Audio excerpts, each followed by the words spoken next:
Hello दोस्तों, कैसे हो? आपका स्वागत है त्रिपाण स्टडी सेंटर में। आज जो हम करने जा रहे हैं क्लास 12 एनआईएस बोर्ड का जो है चैप्टर नंबर 16। देखिए दोस्तों, ये चैप्टर अत्यंत महत्वपूर्ण है क्योंकि इसमें जो है हम लोकोमोशन और मोमेंट के बारे में करेंगे। ठीक है, जो कि काफ़ी इंपॉर्टेंट है। ये कई क्लासों के लिए इंपॉर्टेंट है, चाहे वो एनसीईआरटी हो, चाहे यूपी बोर्ड हो या बिहार बोर्ड हो। जिन बच्चों के पास बायोलॉजी सब्जेक्ट है और जिनका टॉपिक जो है लोकोमोशन एंड मोमेंट है, उन बच्चों के लिए अत्यंत महत्वपूर्ण है ये चैप्टर देखना, क्योंकि इसमें हम बहुत कुछ जानेंगे और समझने की कोशिश करेंगे। इसमें मानव कंकाल के टाइप्स, उसके बारे में, गति कैसे होती है, पेशीय गति कैसे होती है, पौधे कैसे गति करते हैं, तो इन सब के विषय में जो है हम विस्तार से चर्चा करेंगे और जानेंगे। लेकिन आपको पता है, चैप्टर स्टार्ट करने से पहले एक बात जो मैं हमेशा कहता हूँ, जिसको आपको सोचना भी चाहिए, विचार भी करना चाहिए और अमल भी करना चाहिए, वो ये है कि जब भी वीडियो देखिए पूरा देखिए, क्योंकि अधूरा जानकारी सदैव खतरनाक होता है। साथ में एक इम्पोर्टेंट बात ये भी रहता है, अगर आप पहली बार वीडियो देख रहे हो तो लाइक शेयर सब्सक्राइब करना मत भूलना। देखिए दोस्तों, लाइक कीजिएगा तो बनाने वाले का जो है प्रोत्साहन बढ़ता है और आपके लिए अच्छा से अच्छा करने की कोशिश करता है। ठीक है, सब्सक्राइब करना आपके हित में है। इसका कारण ये है कि अगर आप सब्सक्राइब करके रखोगे तभी जो है मेरा वीडियो का नोटिफिकेशन मिलेगा। और आपको पता है कि मैं हर क्लास का जो है सब्जेक्ट डालता ही रहता हूँ समय समय पे। तो अगर सब्सक्राइब करके नहीं रखिएगा तो शायद उस वीडियो से आप अनभिज्ञ रह जाइएगा, यानी वो आपको प्राप्त नहीं होगा और आप उसका नॉलेज नहीं ले पाइएगा। साथ में जो अगर आप शेयर करते हो तो शेयर करना एक जग कल्याण के समान माना जाता है। इससे ये होता है कि मान लीजिए कोई जो है बच्चा जो है मेरी वीडियो की उसकी ज़रूरत थी और आपके थ्रू वो वीडियो उसको पास पहुंचा है, तो वो सदैव ही आपका धन्यवादी रहेगा और सदैव ही आपका जो है शुक्रिया अदा करेगा कि तुम्हारे कारण मुझे जो है वीडियो प्राप्त हुआ। तो दोस्तों, आपको पता ही होगा कि त्रिपाण स्टडी सेंटर सिर्फ एक क्लास के लिए ही अग्रसर नहीं है, ये कई क्लासों के लिए अग्रसर है। जैसे 8th 9th 10th 11th 12th CBSE के सारे चैप्टरों को कवर करेगा समय के साथ। प्लस जो है एनआईएस बोर्ड का 10th+2 को भी कवर करता है, सभी सब्जेक्टों का। प्लस जो है बीए पंजाब यूनिवर्सिटी का जो है फर्स्ट सेमेस्टर से लेकर 6th सेमेस्टर तक 8 सब्जेक्टों को कवर करता है। प्लस जो है एमए के जो है बच्चे ऑन डिमांड जो मुझे करते हैं कमेंट, उनके लिए भी त्रिपाण स्टडी सेंटर जो है अग्रसर है। देखिए दोस्तों, त्रिपाण स्टडी सेंटर इतना बड़ा है, विस्तृत है, तो आपको अभी जो है लाइक शेयर सब्सक्राइब कीजिए और अपने दोस्तों के साथ बांटिए।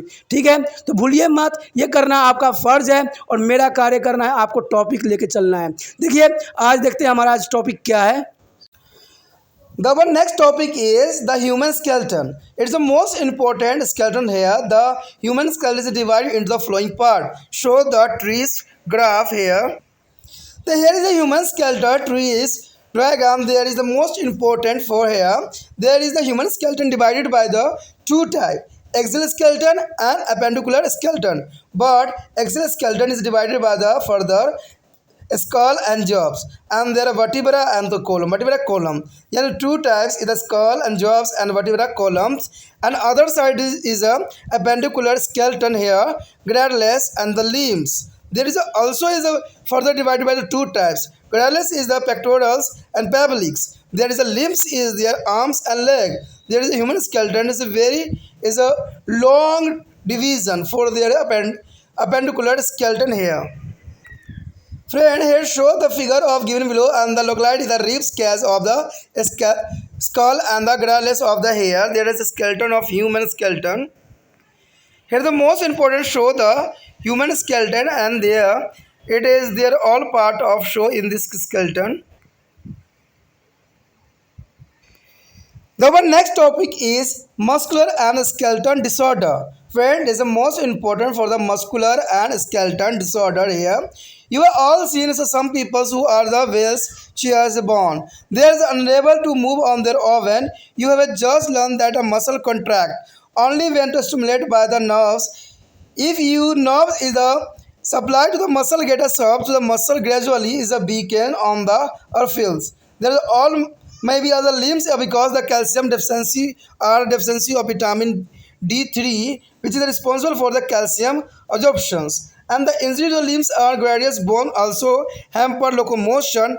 But there is apart some muscular and the skeleton disorder as a heredity. There are mesomelia grabs and the muscular dystrophies and arthritis, and the rheumatoid arthritis maybe or not be heredity. The osteoporosis and the gout are due to the nutritional deficiency and there are metabolic errors. Let's learn to the little about them. Is the mesothemia is the gravel. This is because of a genes of X chromosome and so is a heredity. Their muscles slowly waste away and their passions to gradually become immobile and it is the last stage even to the jobs muscle do not work and patient in unable to eat. And the muscular dystrophies is the autosomal dominant disorder. In the heredity is a disorder is a muscle based away and the person become enables. There are arthritis and rheumatoid arthritis. There is a disorder is a bone, especially joint. There is a contact is the joint point and the rheumatoid arthritis which is the capital disease. Hand and feet become a corrugate. They are due to inflammation in a joint. And other is osteoporosis is there a softness of the bone due to the calcium deficiency. You know there that is a calcium support is a depending on the ability of vitamin D. So it is important to expose on self to be a sun every day for the at least half an hour. And you have already learned that sunlight help to generate of vitamin D. And the human post or menopause as there is reported to the osteoporosis is estrogens and female hormone applies to the calcium and sends it is a bone. In the absence of estrogens, the bone tend to cracks and the break. There is a gout. Gout is there is a result of the painfully inflammation of joint due to the elevated level of uric acid in a blood. Uric acid is a product of a protein metabolism and gout can be cured.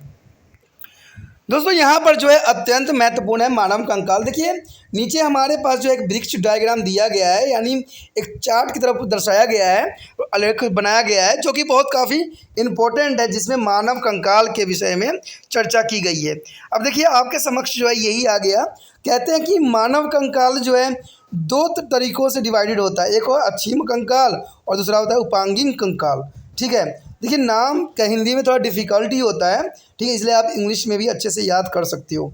ठीक है, अक्षीम कंकाल और जो होता है उपांगी कंकाल। और अक्षीम कंकाल जो होती है दो पार्टों में डिवाइड हो जाती है यानी क्रोटी और जवरे, और दूसरा जो होता है कैरुक दंड, यानी दो पार्टों में अक्षी कंकाल यहाँ डिवाइड हो जाता है। लेकिन दूसरी तरफ अगर देखा जाए तो उपांगी कंकाल जो होती है दो मुख्य रूपों में बदलती है, वो होता है मुख्यालय और दूसरा होता है पाद। बट यहाँ पर जो मुख्यालय जो होती है दो भागों में बढ़ जाती है जिसको हम अंश मेखाली कहते हैं और श्रेणी मेखला कहते हैं। लेकिन पाद जो होती है भुजाएं और पैर में कन्वर्ट हो जाती है क्योंकि ये पाद बिंदु से दिखाया जाता है। जैसे आपको पता है कि पाद गुट जो होती है अमीबा में होती है, फिर इसी प्रकार जो है भुजाएं या पैरों में जो है कन्वर्ट हो जाती है। तो ये आलेख जो होती है मानव कंकाल की जो होती है बहुत काफ़ी विस्तृत है और यही जो है हमारे अस्थियों को जो है डिवाइड करने के लिए उत्तरदायी होती है। अब यहाँ पर कहा जाए अगर देखा जाए इस बात पे तो नीचे एक चित्र दिखाया गया है जिसमें पिंजर और मेखला के स्थान पर निर्धारित किया गया है। कंकाल के अनेक चित्र बनाए गए हैं, केवल बाहरी रूपरेखा और विभिन्न भागों का नामांकित भी कीजिए।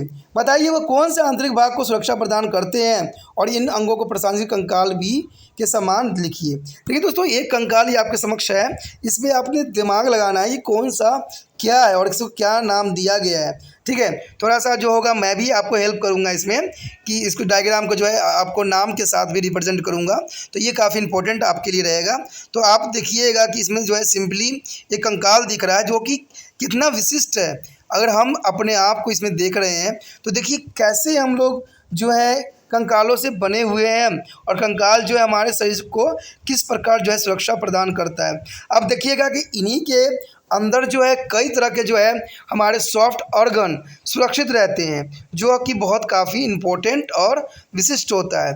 तो ये कहते हैं हमारे जो है सर से लेके जो है पैरों तक जो है कंकाल के हम लोग बने हुए हैं जो कि काफ़ी हमारे जो है एक स्ट्रक्चर रूप में हमें प्रदान करता है। उसके पश्चात हमारे समक्ष आता है पेशी और कंकालीय विकार। देखिए पेशी और कंकालीय विकार मतलब यही होता है कि पेशी और कंकाल के होने वाली बीमारियां। तो बहुत सी बीमारियां हो जाती है, आपको पता है जब लोग वृद्ध होते हैं तो उनको हड्डियों में कई तरह के प्रॉब्लम रहता है। सबसे अधिक तो लोग परेशान होते हैं, वो घुटने के दर्द से परेशान होते हैं। और यहाँ पर जो होता है साइनोवियल लिक्विड कम हो जाने की वजह से जो होता है उनको कई तरह के मुसीबतों का सामना करना पड़ जाता है। कहते हैं तरह तरह के दवाइयाँ लगा लगा के, तरह के इलाज करवा करवा के जो है ये लोग दुखी हो जाते हैं। लेकिन इनको शायद ये नहीं पता है कि साइनोवियल लिक्विड की कमी की वजह से ऐसा होता है, ठीक है। या यहाँ पर जो है केमिकल जम जाती है जिसकी वजह से वो चलने में सक्षम नहीं होते हैं या कट की आवाज़ आती है। तो इनका भी उपचार है और ये सब जानने के लिए आपको जो है आने वाला वीडियो जो होगा उसमें इस पर हम चर्चा करेंगे कि क्या इसका कारण होता है कि जो बुजुर्ग लोग होते हैं उनके पैरों में जो है सक्षमता नहीं होती है। तो इसके लिए हम जो है अगले टॉपिक में यानी अगला जो होगा हमारा चैप्टर उसमें डिस्कस करेंगे। तो इसलिए कहता हूँ कि सब्सक्राइब करके रख लीजिए जिससे कि आपको कोई भी अगला वीडियो डालूंगा उसका नोटिफिकेशन मिल जाएगा। अगर काम का है तो आप देख लीजिए, काम का नहीं है तो लीव कर जाइए। तो मुझे तो सिर्फ आप तक पहुँचाना है, ठीक है, और आपको जो है दूसरे तक पहुंचाना है। तो अगला ज़रूर देखिए कि जो हमने इसी के बारे में करना है, जो बुज़ुर्ग लोगों के लिए एक समस्या बन गई है, तो उस पर जो है हम उसका सलूशन भी करेंगे और जानेंगे कि किस प्रकार जो है इससे छुटकारा मिल सकता है जो बुज़ुर्गों में पैरों में होता है। तो यहाँ पर जो है हमारा पेशी और कंकालीय विकार तो बीमारियाँ के बारे में आपको पता ही जानना जरूरी है। आपने उन कुछ निस्सहाय व्यक्तियों को शायद देखा हो जो पहिए के द्वारा कुर्सियों की सहायता से चल फिर सकते हैं। कितना दुखदायक होता होगा ना, वे स्वयं अपने आप नहीं चल सकते हैं। अपने सभी जो शिखा की पेशियाँ उसी स्थिति में संकुचित होती है जब उन्हें तंत्रिका द्वारा उद्दीपित प्राप्त हो, यानी तंत्रिका द्वारा जो है उद्दीपन प्राप्त नहीं होता, मैसेज नहीं मिलती है। यदि किसी पेशी का तंत्रिका आपूर्ति छीन हो जाए तो पेशी धीरे धीरे कमज़ोर पड़ जाते हैं, अर्थात जो है ये अपुष्ट हो जाएगी। तो ये तो पता ही है कि अगर धीरे धीरे पेशी कमज़ोर पड़ेगी तो छीन तो होना ही होना है, ये तो जनरल सी बात है। इसमें कहा जाता है कैल्शियम अथवा विटामिन D3 की कमी के कारण बड़ी उम्र वाले व्यक्तियों को लंगड़ा कर चलते हैं। आप जानते हैं कि विटामिन D जो है कैल्शियम अपक्षरण के लिए अत्यंत महत्वपूर्ण है। अब देखिए कहते हैं कैल्शियम यानी जो है हमारा विटामिन D। अब देखिए कितना इंपॉर्टेंट है विटामिन D और कैल्शियम, ये तो आप भली भांति जानते हो। और विटामिन D प्राप्त करने के लिए आपको कोई पैसे खर्च करने की ज़रूरत नहीं है और न ही अधिक मेहनत करने की ज़रूरत है। आपको सिर्फ जो है धूप में मुश्किल से आधे या 1 घंटा खड़ा होना है, आपको ऑटोमेटिक जो है विटामिन D बॉडी को मिल जाएगा और आपका स्ट्रॉन्ग जो होगा बोन काफ़ी स्ट्रॉन्ग हो जाएगा। आपको पता है कि आजकल के जीवन के जो दिनचर्या है वो बहुत ही बेकार है। आजकल बंदे जो क्या है कि गाड़ी से उतरते नहीं हैं कि डायरेक्ट ऑफिस में एंट्री करते हैं, उनको तो धूप तक भी नहीं लगता है, तो उनकी हड्डियां जो है कमज़ोर तो पड़ेगी ही पड़ेगी, तो जनरल सी बात है।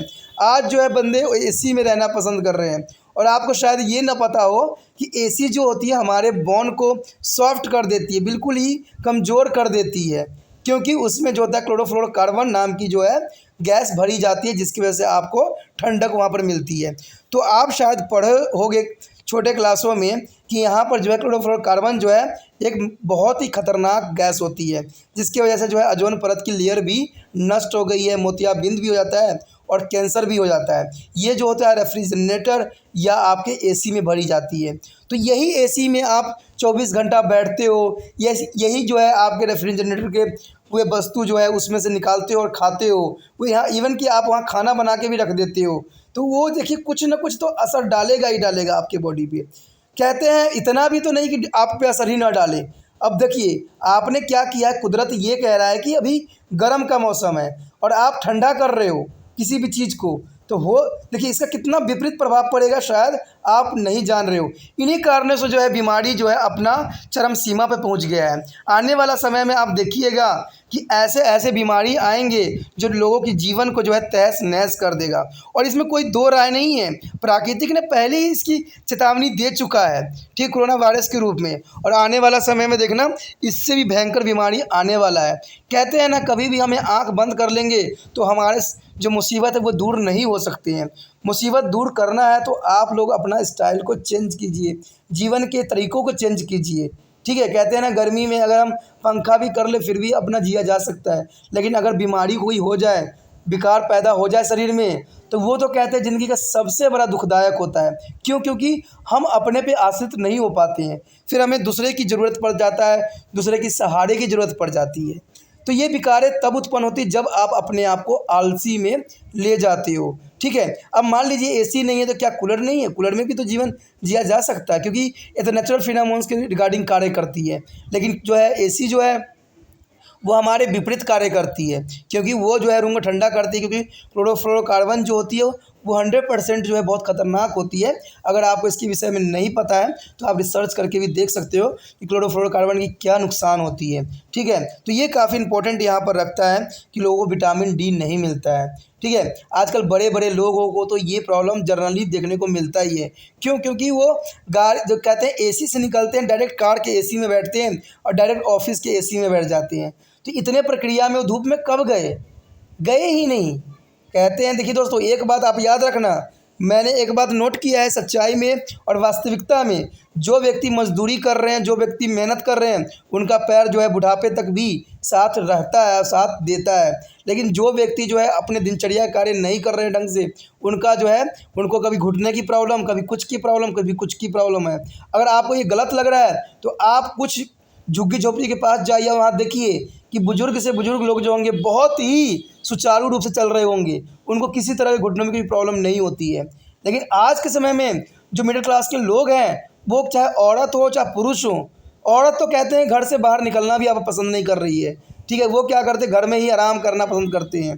तो औरतों को भी आज का के समय में जो है घुटनों में दर्द बना ही बना रह रहा है, और पुरुषों का तो है ही है। तो इन चीज़ों को अगर आपको आजमाना और देखना है तो आप आसपास के क्षेत्रों में जाइए जहाँ मजदूरी काम करते हों। देखिएगा कि एक मजदूर जो होगा बिल्कुल बूढ़ा सा होगा और वो रिक्शा चला रहा होगा। आप देखिएगा कि कुछ बुजुर्ग होंगे और वो जो होगा मजदूरी के काम कर रहा होगा, ईंट चक रहा होगा या आपका रेत चक रहा होगा, तो उनके घुटनों में कभी प्रॉब्लम नहीं आती, क्योंकि वो हर कार्य जो है सक्षम रूप से करते हैं। यानी उनको विटामिन डी जो है और कैल्शियम भरपूर मात्रा में मिलता है। तो ये काफ़ी इंपॉर्टेंट और महत्वपूर्ण यहाँ पर स्थान रखता है। कहते हैं किसी बात अथवा मेलेके की हड्डियों में चोट लगने जाने पर भी संचलन में बाधा आ जाती है, लेकिन ये तो कहते हैं हम एक्सीडेंटली प्रॉब्लम, क्योंकि जब चोट लगती है तो 100% है कि आपके जो बॉडी में हड्डियों का कुछ न कुछ नुकसान तो होगा ही होगा। लेकिन इन विकारों के अतिरिक्त कुछ पेशीय और कंकालीय विकार भी होते हैं, जिसे अनुवांशिक भी कहते हैं। देखिए दोस्तों, ये तो कहते हैं हम खुद अपने जानबूझ के लिया हुआ बीमारी है, लेकिन कुछ बीमारी जो होते हैं हमें जन्मजात होते हैं, जो हमारे पेरेंट्स से मिलते हैं। ठीक है, इसे हम कहते हैं अनुवांशिक बीमारियां जो हमारे पेरेंट्स से मिलते हैं, जिसमें जैसे कि है होता है मायोथीनिया। मायोस्थीनिया जो होती है ग्रेविस, वो आ जाती है इसमें, और मस्कुलर जो है डिस्ट्रॉफी ये भी आ जाता है इसी इसमें। उसके बाद है संधि शोध, और उसके पश्चात है रूमेटाइड्स। रूमेटाइड जो होता है संधि शोध के रूप में आता है, जो अनुवांशिक भी हो सकते हैं और नहीं भी। तो ये काफ़ी इंपॉर्टेंट होता है, यानी रूमेटिक संधि शोध जो होती है दोस्तों, ये अनुवांशिक भी हो सकती है या नहीं भी। अस्थि सुव्यवस्था और गाउट पोषण की न्यूनता और उपचार त्रुटियों के कारण होते हैं। आइए इनके बारे में थोड़ा बहुत हम जानने की कोशिश करें कि आखिर ये होती कैसी है। सबसे पहले हमारे समक्ष आता है यहाँ पर मायोथीनिया ग्रेविस, यानी मायोथेनिस ग्रेविस जो है गुणसूत्र पर एक जीन के कारण होता है। देखिए, गुणसूत्र पर, क्रोमोसोम पर जो होता है एक जीन होता है, जिसके कारण ये होता है, इसलिए इसको अनुवांशिक भी कहते हैं। और इस रोग में जो है पेशी धीरे धीरे जो है अशुप्त यानी क्षीण होती चली जाती है। आपने देखा होगा जो बुजुर्ग लोग होते हैं उनके पैर जो होते हैं धीरे धीरे टेढ़ा होता चला जाता है। अगर नहीं है तो आसपास किसी को भी देख लेना, उनका चलने का स्टाइल ही अलग हो जाता है। तो ये सब इन्हीं के कारण होता है। रोगी चलने में लाचार होने लग जाता है और अंतिम अवस्था में जबड़े की पेशियां भी काम करना बंद कर देता है और रोगी खा पी भी नहीं सकता है। तो इसका मतलब है कि आप उसकी जो है बहुत ही प्रॉब्लम, यानी जीवन का अंत होने के समय जैसे आ जाता है। तभी तो कहते हैं जीवन को जब नेचर ने सब कुछ दिया है तो कुछ ना कुछ कारण है यार, आपको समझने की ज़रूरत है।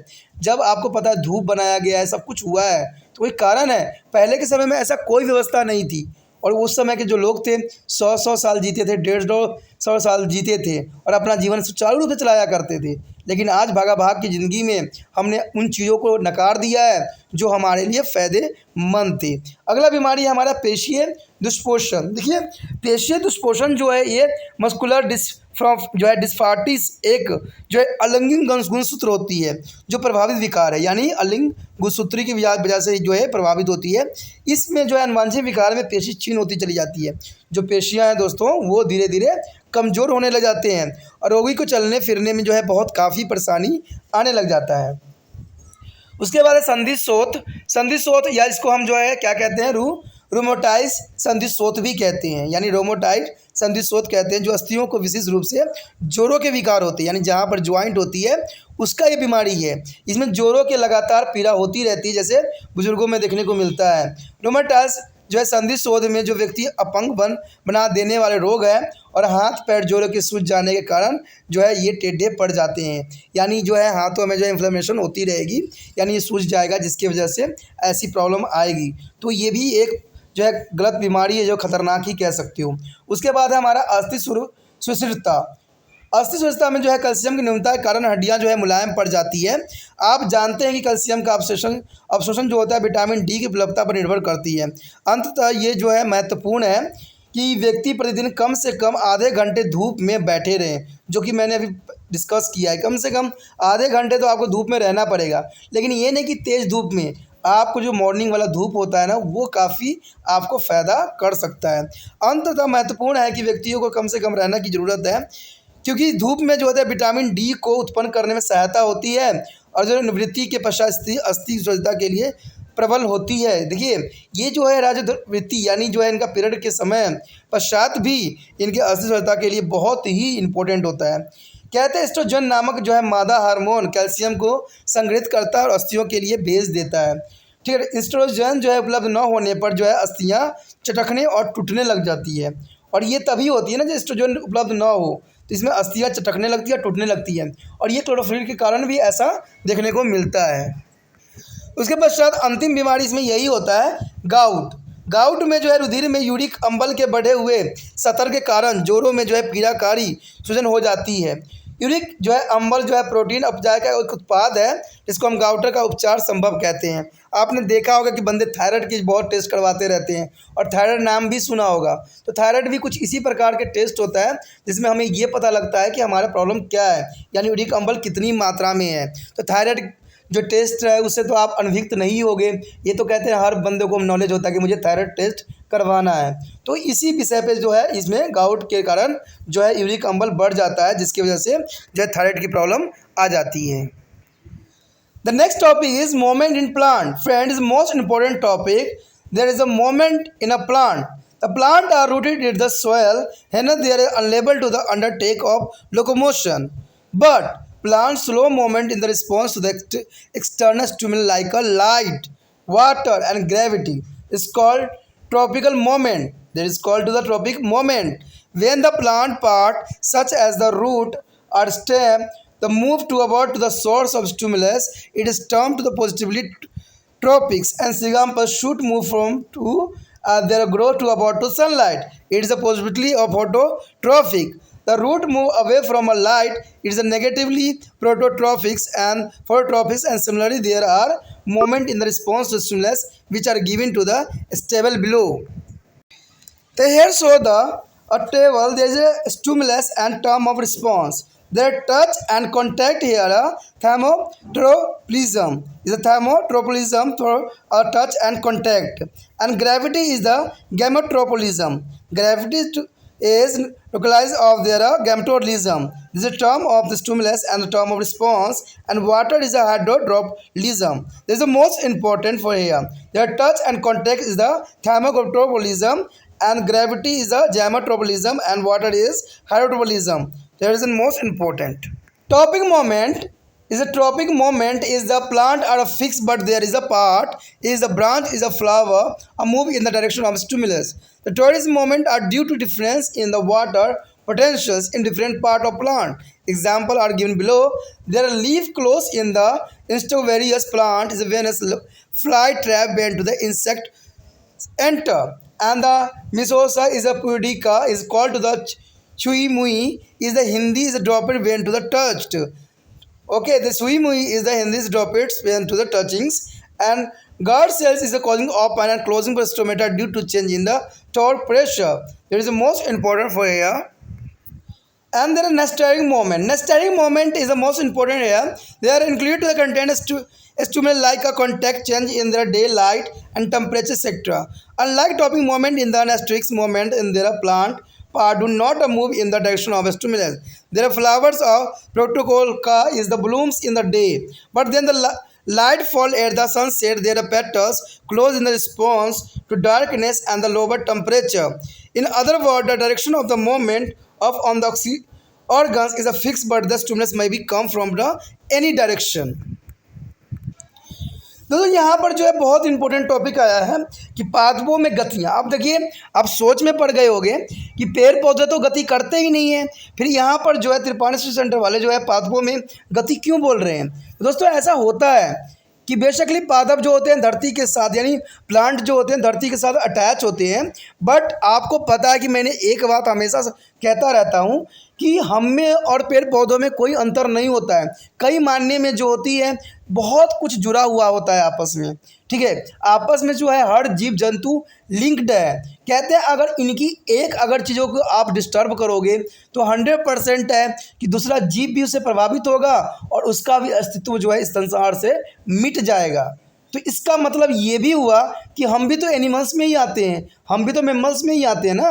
तो अगर जीव जंतु को नष्ट किया, पेड़ पौधों को नष्ट कर दिया, तो 100% है कि हम भी नष्ट हो जाएंगे। तो ये तो कहते हैं नेचर का एक फिनोमेनन है जिसको आप दूर नहीं कर सकते और इसको आप नज़रअंदाज भी नहीं कर सकते, इसको आप आंख बंद भी नहीं कर सकते। कहते हैं आंख बंद करने लेने से जो है दुश्मन आपके दूर नहीं होंगे, ठीक है, वो आप पे अटैक करेंगे ही करेंगे। तो यही बात जो है आप लोगों को समझने की ज़रूरत है कि आखिर पादपों में गतियाँ होती है तो किस प्रकार होती है, क्या वो इंसानों जैसे ही होते हैं। तो दोस्तों अगर आप एक्सपेरिमेंट करोगे, मान लेना एक एक्सपेरिमेंट करके देखना, अगर आप किसी प्लांट में जहर डाल देते हो तो देखना वो भी उसी प्रकार तड़पता है जिस प्रकार इंसान तड़प के मरता है। अगर आपको ये गलत लगता हो ना तो आप करके देखना, लेकिन आपके पास ऐसा कोई मशीन नहीं होगा। अगर हो सके अगर कोई मतलब डॉक्टर वाले व्यक्ति हैं कुछ भी है तो उनके पास जो होता है जो हार्ट रेट चेक करने वाले मशीन्स होते हैं वो तो होते ही होंगे ना, तो उसी में वो है प्लांट में लगा के देखना और उसमें जहर डाल के देखना। 100% जो है जैसे इंसानों के धड़कन जो होता है वहाँ पर स्किन पे चल रहा होता है ना, सेम प्लांट की भी धड़कन वैसे चल रहा होता है और जैसे वो मरेगा वैसे ही आपको बीप दिखने लग जाएगा। और ये एक्सपेरिमेंट बहुत ही सुचारू है और मैंने तो कहते हैं ना कि इसमें मैंने अंदाज़ा भी और सोचा भी और समझा भी है। तो ये कोई गलत एक्सपेरिमेंट नहीं है, मैं कहा नहीं, ये करके देख लेना कभी, ये 100% जो है रिएक्शन आपको देखने को मिलेगा। इसका मतलब कि पेड़ पौधों में भी जान है तभी वो ग्रो करते हैं, क्योंकि आप लिविंग ऑर्गेनिज्म के बारे में तो पता ही है, ठीक है। और इसके विषय में मुझे चर्चा करने की ज़रूरत नहीं है, आपने ये छोटे क्लासों में भी पढ़ा होगा कि जो लिविंग ऑर्गेनिज्म उनमें क्या खासियत है। तो इंसानों में और प्लांट में देखना कि लिविंग ऑर्गेनिज्म दोनों के दोनों लिविंग ऑर्गेनिज्म है और दोनों में क्या खासियत है, तो देखोगे तो पता लगेगा कि पादपों में गतियाँ होती है और कई मायने में जो है समानताएं पाई जाती है। क्योंकि पादपों में कुछ जड़ें जो है धंसी हुई रहती है, अंततः वो गति करने में असमर्थ होते हैं। फिर भी पादप बाहरी उद्दीपन जैसे प्रकाश, जल और गुरुत्व के प्रवृत्ति में गति करते हैं। ये अनुवर्ती गति कहलाती है, यानी इसको हम ट्रॉपिकल मूवमेंट कहलाती है। यानी आप देखोगे कि कभी कभी जो पौधे होते हैं प्रकाश में गति करते हैं और कभी कभी क्या करते हैं गुरुत्वाकर्षण के कारण गति करते हैं, यानी उनमें भी गति होती है। जब किसी पादप का अंग जैसे जड़ तथा तना उद्दीपन के स्रोत की जो और गति करता है तो धनात्मक अनुवर्ती गति कहलाता है, यानी पॉजिटिव मोमेंट ट्रॉपिक कहलाता है। और जैसे प्रकाश की ओर वृद्धि करता है तो ये धनात्मक प्रकाश अनुवर्ती कहलाता है, ठीक है। ये देखिए दोस्तों, अगर धरती के अंदर की तरफ ग्रोथ करता है तो ये क्या कहलाता है आपका, ये जो आपको कहलाएगा अनुवर्ती गति के में आएगा, यानी और जो ये धनात्मक जब होगा जब वो प्रकाश की तरफ जो है गति करेगा, ठीक है। तो ये काफ़ी इंपॉर्टेंट है कि प्रकाशमान गति यानी प्रकाश को देख के गति करना। इसके विपरीत जड़ प्रकाश से दूर रहता है, अंततः यह ऋणात्मक जो होती है प्रकाश अनुवर्ती दर्शाती है, यानी यहाँ पर जो होगा प्रकाश अनुवर्तन दिखाएगा। कौन दिखाएगा, जड़े जो होता है धरती के अंदर होता है, इसलिए इसमें ऋणात्मक गति होती है, इसलिए इसको नाम जो दिया गया है प्रकाश अनुवर्तन दिखाया बोला गया है। और जो ऊपर की तरफ होता है उसको धनात्मक प्रकाश अनुवर्ती कहलाता है, यानी प्रकाश के लिए उद्दीपन करता है और प्रकाश की तरफ वह बढ़ता है। नीचे दी गई सारणी में जो है कुछ बातें दिखाई गई है जिसको आपको जानना जरूरी है। यहाँ पर उद्दीपन यानी अनुक्रिया हेतु प्रधान नाम दिया गया है। देखिए स्पर्श संबंधी जो होता है किसमें होता है, ये होता है स्पर्शनुमा वर्तन में, और गुरुत्वाकर्षण जो होता है गुरुत्वावर्तन में होता है, और जल जो होता है जला अनुवर्तन में होता है, जो कि काफ़ी इंपॉर्टेंट भी है। अब देखिए स्पर्श जो होता है स्पष्टनुवर्तन यानी स्पर्श संबंधी जो होता है संबंध वो स्पर्शनुमा वर्धन में कहलाते हैं। टर्म है दोस्तों, ये गुरुत्वाकर्षण जो होती है गुरुत्ववर्धन के लिए लिया जाता है, और जो जल होती है वो जन अनुवर्तन होती है। तो ये काफ़ी नाम यहाँ पर जो है विशिष्ट है। ठीक है, उसके बाद कहते हैं अनुवर्ती गति में जो है पादप के स्थिर रहते हैं, परंतु उसके अंग जैसे शाखा और पुष्प उद्दीपन की दिशा में गति करते हैं, स्फूर्ति गति कहलाती है। स्फूर्ति गति के बारे में हमने पहले भी पढ़ चुके हैं, जिसको हम टोरमन मोमेंट कहते हैं। पादप के जो है विभिन्न अंगों में जल जो विभव यानी जो है वाटर पोटेंशियल को फलस्वरूप उत्पन्न होती है। जैसे कि नीचे भी कुछ उदाहरण दिया गया है। आप जब कोई कीट जो है घट पक्षी विनस फ्लाई ट्रैप्स यानी वेनर फ्लाई ट्रैप के घट में प्रवेश करते हैं, तो वो जो होती है कीट भक्षी पादप की पत्तियों बंद हो जाती है। तो इसका मतलब है कि उसमें भी उद्दीपन हुआ, यानी वो भी मूवमेंट किया। जब छुई मुई जो आप पौधे देखते हो, जिसको मुसमुगा प्यूडिका भी कहते हैं, ये छुई मुई पौधे आप अगर देखना, जैसे ही आप उसके पत्तियों को छुओगे ये जो मुरझा जाती है, बिल्कुल ही सिकुड़ सी जाती है। ठीक है, तो अगर ये भी नहीं आपको मिलता है छुई में के पौधा, तो आपके पास आंवला का पेड़ तो कहीं ना कहीं लगा होगा ना। देखना कि जैसे सुबह रात होती है, सारे के सारे पत्ते जो होते हैं एक बंद सा हो जाते हैं, और जैसे सूरज की रोशनी आती है सब खुल जाते हैं। तो इसका मतलब क्या है, ये भी तो रिएक्शन कर रहे हैं, ये भी मूवमेंट कर रहे हैं, यानी गति कर रहे हैं दोस्तों, यही गति होता है। और नहीं है तो छुई मुई पौधे को देखना, हल्का छू के देखना, अगर क्यों वो सिकुड़ जाते हैं, इसका मतलब है कि उनमें भी गति है और वो भी जो है इंसानों की तरह ही बिहेव करते हैं। ये साबित होती है इन बातों से, आप इससे अलग नहीं हो। ठीक है, तो पेड़ पौधों को भी रक्षा करना आपका फ़र्ज बन जाता है, क्योंकि उनमें ही हमारा जो है जीवन छुपा हुआ है। कहते हैं स्मृति दाब में परिवर्तन के कारण रंध्र की द्वार कोशिका इसके बंद होते हैं और खुलते हैं। देखिए स्मृति दाब की वजह से ही आप देखोगे, अब वो जीवित नहीं है तो क्या है, अगर मान लीजिए जैसे कि जो होता है स्टोमेटा होती है, जैसे कि धूप पड़ता है स्टोमेटा खुल जाती है प्रकाश संश्लेषण के लिए, भोजन बनाने के लिए, और जैसे तेज़ धूप पड़ती है या संध्या होती है तो उस समय जो है बंद हो जाती है। तो आखिर ऐसा क्यों हो रहा है, तो ये सारे जो है गति मोमेंट दिखाती है कि पौधे भी हम जैसे हो ही होते हैं। इनसे जो है हटकर जो है अनुकूलित गति यानी नेस्ट्रिक मोमेंट आती है, जो सफल दिन की लंबाई और तापक्रम में परिवर्तन के फलस्वरूप होती है। इस स्थिति में जो है पादप उद्दीपन के सूत्र की ओर गति नहीं करते हैं, जैसे कि आपको पोट्रोकोलका के जो है पुष्प मध्य दिन में ही खिलते हैं, लेकिन यदि सूर्यास्त के समय प्रकाश न्यून हो जाए तो अंधकार की अनुक्रिया के कारण दल जो पंखुड़ी जो होती है बंद हो जाती है। यानी कई पौधे जो होते हैं, कई फूल जो होते हैं, दिन के समय जब सूर्य प्रकाश पड़ती है तो वो खिल जाते हैं, और जैसे ही धूप खत्म होती है वो सिकुड़ जाते हैं। अगर ये भी आपको समझ नहीं है तो आपको तो सनफ्लावर के बारे में पता ही होगा, सूरजमुखी के पौधा देखना, जिधर साइड धूप होता है उधर साइड वो फेस कर लेती है। आखिर ऐसा क्यों करती है, अगर उसमें जान नहीं है, वो रिएक्ट नहीं कर रही, तो ऐसा क्यों कर रही है, जिधर धूप है उधर अपना मुंह कर लेती है। तो ये सारे दोस्तों बेशक इसको साइंटिफिक टर्म के रूप में दर्शाया जा रहा हो, लेकिन 100% जो है इंसान और पेड़ पौधे सामान्य हैं, कई गुण जो है इनके एक जैसे ही होते हैं। दूसरे शब्दों में यदि अंग विशेष गति की दिशा में निरूपित होती है तो उधर पर किसी भी दिशा में हो सकती है, जो कि काफ़ी इंपॉर्टेंट हमारा यहाँ पर टॉपिक रहा और आपको यहाँ समझने और सोचने की आवश्यकता है। दोस्तों इसी के साथ जो है हमारा ये टॉपिक खत्म हो जाता है, जो कि बहुत ही इंटरेस्टिंग और बहुत इंपॉर्टेंट रहा। पायनियर स्टडी सेंटर एक मुहिम चला रहा है जिसमें आपको चैन बनना है। चैन का अर्थ दोस्तों ये होता है कि ये वीडियो आप तक पहुंचा है और आप जो होगा ये वीडियो उन बच्चों तक पहुंचाने में त्रिपान स्टडी सेंटर का हेल्प कीजिए जिन बच्चों को ज़रूरी है। और वो आप जानते हो कि कौन बच्चा एनआईवीएस बोर्ड में पढ़ता है या कौन बायोलॉजिकल पढ़ रहा है, बीए में पढ़ रहा है, चाहे वो 12वीं में पढ़ रहा है, चाहे 11वीं में पढ़ रहा है, और कौन जो है यूपी बिहार बोर्ड के हैं। तो ये आप से अधिक कोई अधिक नहीं जानता, क्योंकि आपके समक्ष जो होता है आपके मोबाइल कॉन्टैक्ट में जो है कम से कम 100-150 कॉन्टैक्ट होते ही होते हैं। तो आपको क्या करना है, एक दिन के लिए जो है इसको व्हाट्सएप स्टेटस पे लगाना है लिंक को, ठीक है। और लिंक पे लगाने से ये होगा कि जिन बच्चों को इसकी ज़रूरत होगा उन तक ये वीडियो पहुंच जाएगा, ठीक है। इससे क्या होगा, त्रिपान स्टडी सेंटर का जो उद्देश्य है कि हर बच्चे तक पहुंचना है और उनको सही ज्ञान का मार्गदर्शन भी कराना है और उनका सिलेबस भी अच्छे से कराना है। तो ये उद्देश्य में आप जो हो हम मेरे लिए चैन बन सकते हो। तो इसके लिए जो है आपको थोड़ा सा जो है तकलीफ उठाना ही पड़ेगा। तो सोचिए नहीं, विचार ना कीजिए, क्योंकि अच्छे काम के लिए विचार करने की आवश्यकता नहीं होता है। गलत काम करोगे तो 50 बार आपको सोचने की आवश्यकता होती है, लेकिन अच्छे काम करने के लिए कोई आपको मना नहीं करेगा और ना कोई आपको गलत कहेगा। तो सोचना नहीं है, अभी लिंक को कॉपी कीजिए और अपने व्हाट्सएप स्टेटस पे लगा दीजिए।